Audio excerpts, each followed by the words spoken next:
You've been running 3 times a week for 6 months. You're consistent, you're showing up, you're putting in the miles, and your pace is exactly the same as day one. What is going on?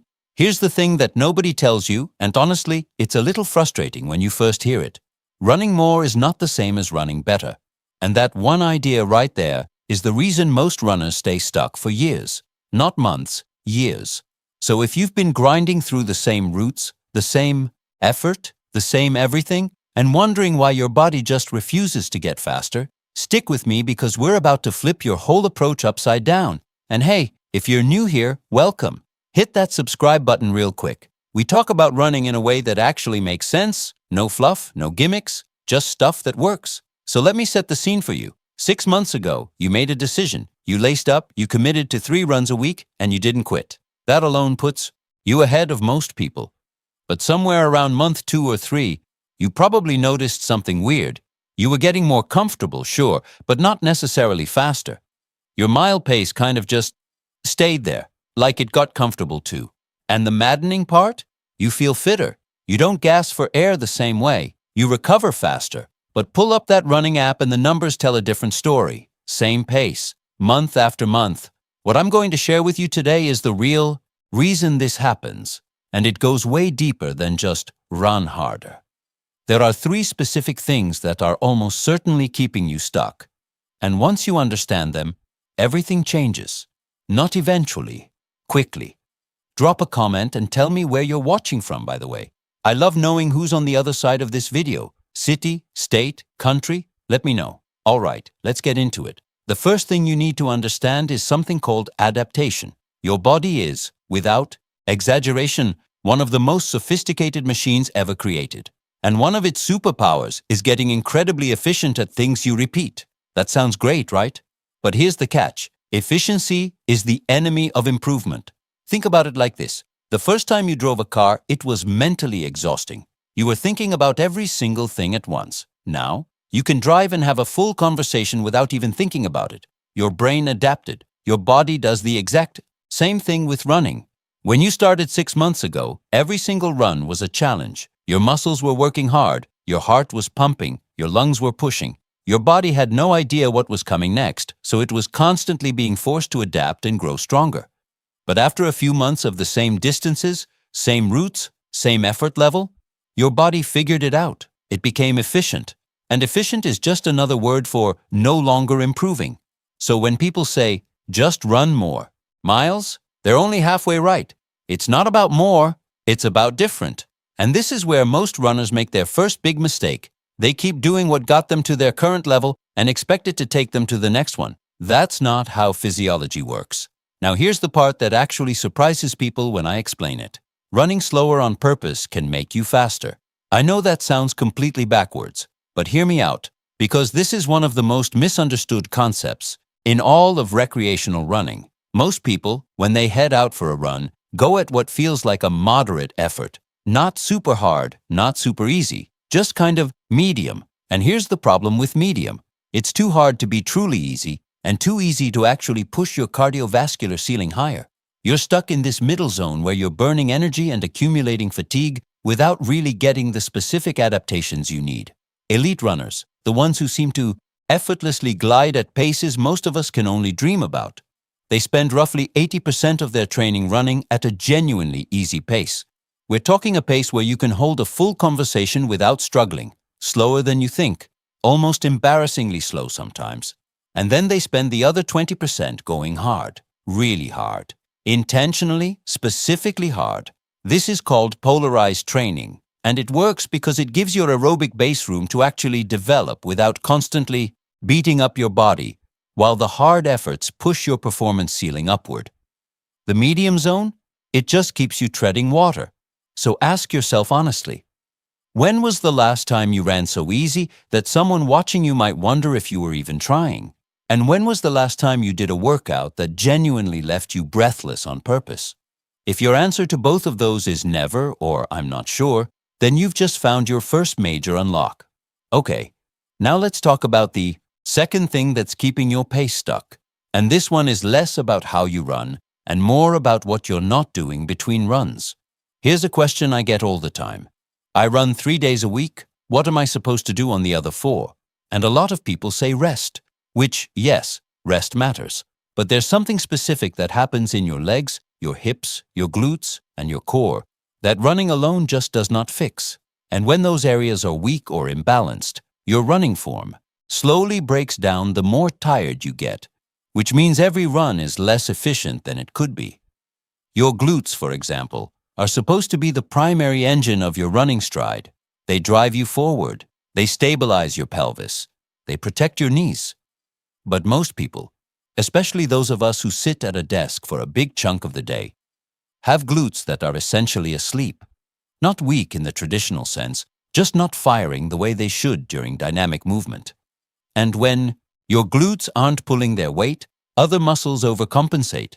Your calves work harder, your lower back tightens, your stride shortens without you even realizing it.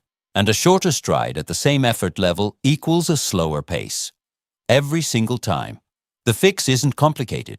20 minutes of targeted strength work 2 or 3 times a week, focused on single leg exercises, hip stability, and core control, can produce noticeable improvements in pace within 4 to 6 weeks, not because you suddenly got a supercharged engine, but because you stopped leaking power with every step. Have you ever done any strength training specifically for running? Be honest, because a huge number of runners skip this completely and then can't figure out why they've plateaued. Drop a comment if this sounds familiar. I'm genuinely curious how many of you are in this exact situation. And while we're on the topic of what happens off the road, let's talk about recovery for just a second. Not the take a rest day kind of recovery, the real kind: sleep, nutrition, hydration. These aren't soft topics. They're literally where the improvement happens. You don't get faster during a run. You get faster while you sleep, while your muscles rebuild, while your body processes what you put it through. If you're consistently running on poor sleep or under-eating, you are actively blocking your own progress, no matter how many miles you log. All right, here's the third piece of the puzzle, and, honestly, this might be the most practical one because it's something you can apply to your very next run. Most recreational runners have never actually done a structured workout, and I mean that in the most respectful way possible. They have runs, but not workouts. They go out, they cover distance, they come home, and that's fine for general fitness, but it doesn't build speed.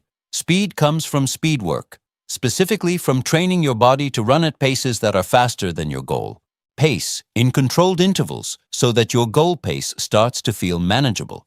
This is why interval training exists and why literally every serious running program in the world includes it.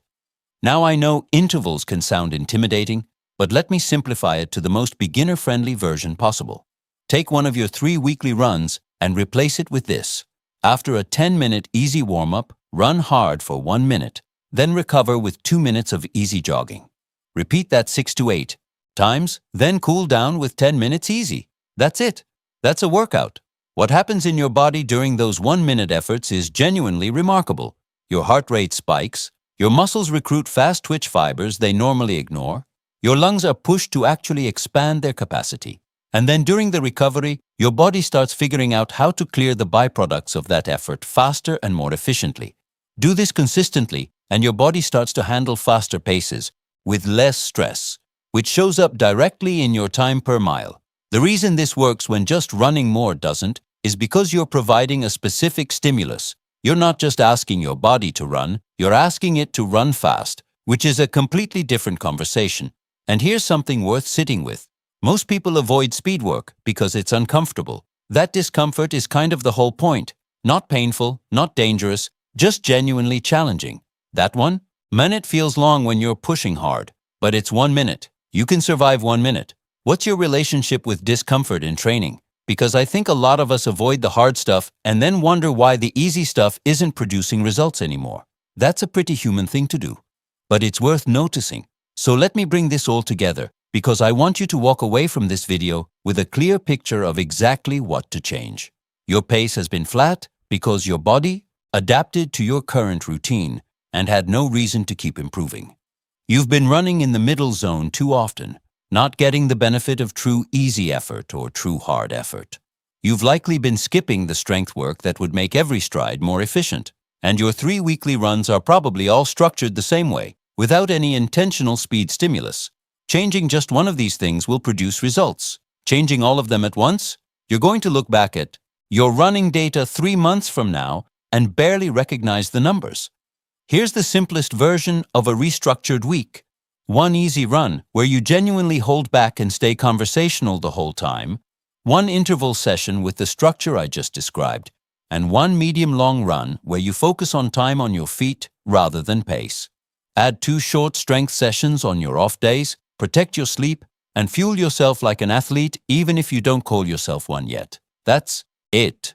No complicated periodization, no fancy equipment, just an intentional structure that gives your body 3 distinct things to adapt to instead of 1. You've been showing up. That part is real and it matters. But showing up the same way every time has a ceiling, and you've hit it. The good news is that ceiling isn't fixed. It just needs a new kind of pressure to move it higher. The runners who break through plateaus aren't necessarily more talented or more motivated than you. They just understand that progress requires novelty. Your body needs to encounter something it doesn't already know how to handle. That's when it grows. That's when the pace drops. That's when you start feeling like a completely different runner than you were 6 months ago. If this video gave you something to think about, or if you're going to try any of these changes, I really want to hear about it. Tell me in the comments what you're going to adjust first. Is it slowing down your easy runs, adding strength work, or finally trying intervals? Let's talk about it. And if you're not subscribed yet, this is the kind of content we put out regularly. Practical, honest stuff for runners who want to actually improve and not just feel good about their mileage. Hit subscribe so you don't miss the next one. I've got another video that pairs really well with this one. It goes deep on the exact strength exercises that make the biggest difference for runners who aren't in the gym regularly. I'll link it right here. Watch that next and you'll have everything you need to actually break through this plateau. Now go run, but maybe a little differently than you did yesterday.